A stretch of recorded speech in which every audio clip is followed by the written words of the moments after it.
किसान साथियों, राम राम। आशा करता हूँ आप सब ठीक ठाक होंगे। साथियों, आज हम चर्चा करेंगे सरसों, मूंग, मोट और चना के ऊपर।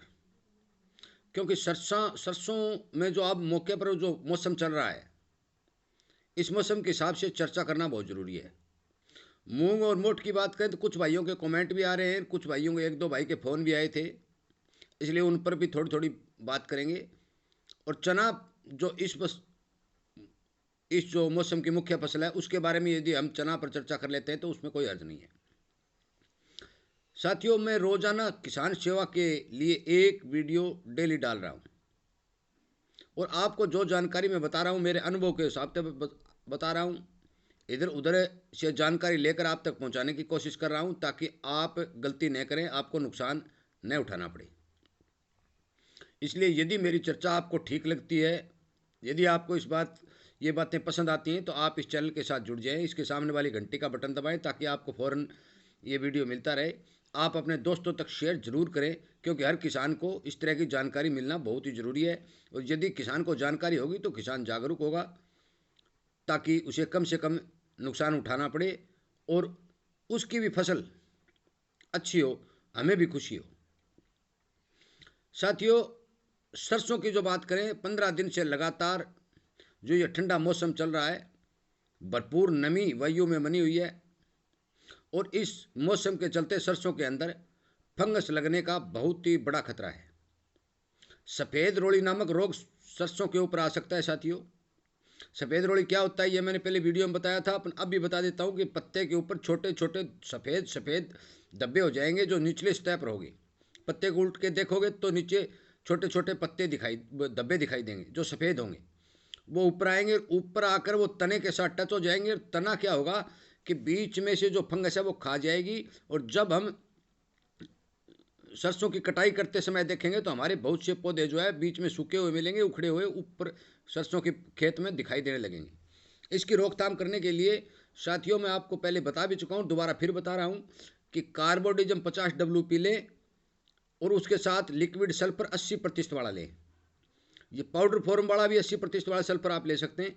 मात्रा में ये बता दूं कि 1 एकड़ के लिए मात्रा 250 ग्राम कार्बोडिजम प्लस 250 ग्राम ही सल्फर। बहुत से भाई मेरे राजस्थान से हैं, उनके लिए मैं बता दूं कि 200 पौने 200 ग्राम कार्बोडिजम 50 WP, और 200 पौने 200 ग्राम 80% वाली सल्फर, चाहे वो लिक्विड हो चाहे वो पाउडर फॉर्म हो। यदि पाउडर फॉर्म है तो आप उसको तोल के 200 पौने 200 ग्राम ले सकते हैं।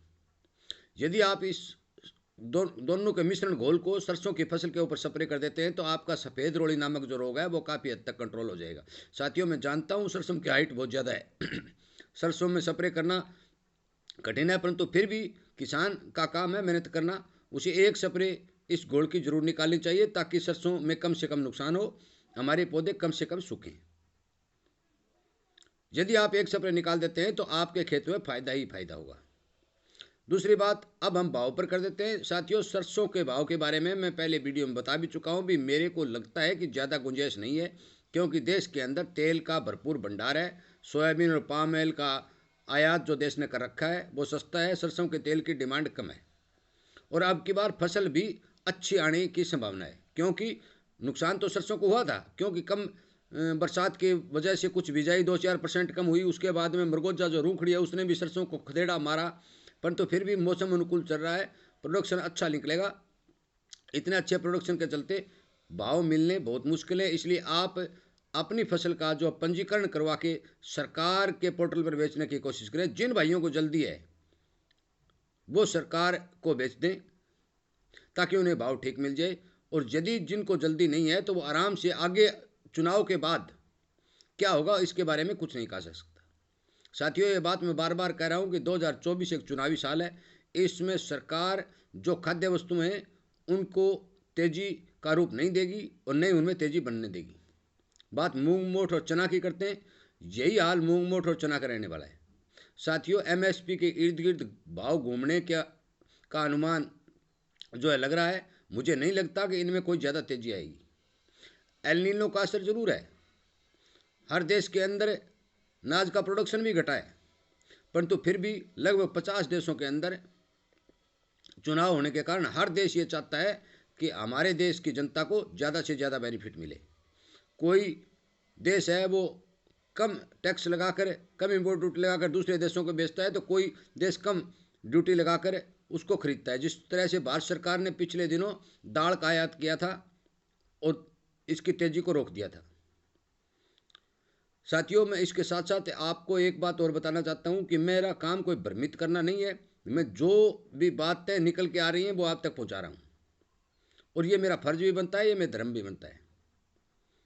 इसलिए आप इस बात से निश्चित रहें कि हम अपने किसानी चैनल के ऊपर कोई झूठी जानकारी नहीं दी जाएगी, और किसानी और खेती से अलावा इस चैनल के ऊपर कोई किसी तरह का कोई समाचार या किसी तरह का वीडियो नहीं बनाया जाएगा। इसलिए साथियों, सर ज़्यादा लंबा वीडियो नहीं बनाते हुए मैं छोटे शब्दों में आपको बात बताना चाहता हूं कि आप सरसों के अंदर एक स्प्रे जरूर निकालें, और वो स्प्रे मैंने बता दी कि कार्बोडिजम प्लस सल्फर, मात्रा भी बता दी। जो किसान हरियाणा से हैं उनके लिए 250 ग्राम, और जो राजस्थान से हैं वो 250 ग्राम, क्योंकि 1 एकड़ के अंदर 1.5 बीघा होता है साथी। चना की फसल जो अब आगे थोड़े गर्म दिन आएंगे ग्रो करेगी। कुछ किसान भाइयों के कमेंट अभी आ रहे हैं कि भी चना के पत्तियां लाल हो रही हैं और जड़ें काली पड़ रही हैं। साथियों, चना में समय रहते यदि उपचार किया जाता है तो उसका पूर्ण रूप से कंट्रोल होता है, परंतु समय निकल जाता है तो चने की फंगस को कंट्रोल करना बहुत मुश्किल होता है।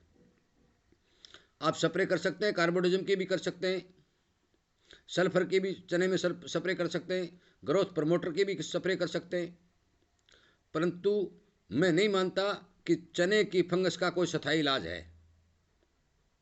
दूसरा, चने में जब साठ मारने का जो रोग आएगा वो गर्मी के हिसाब से आएगा।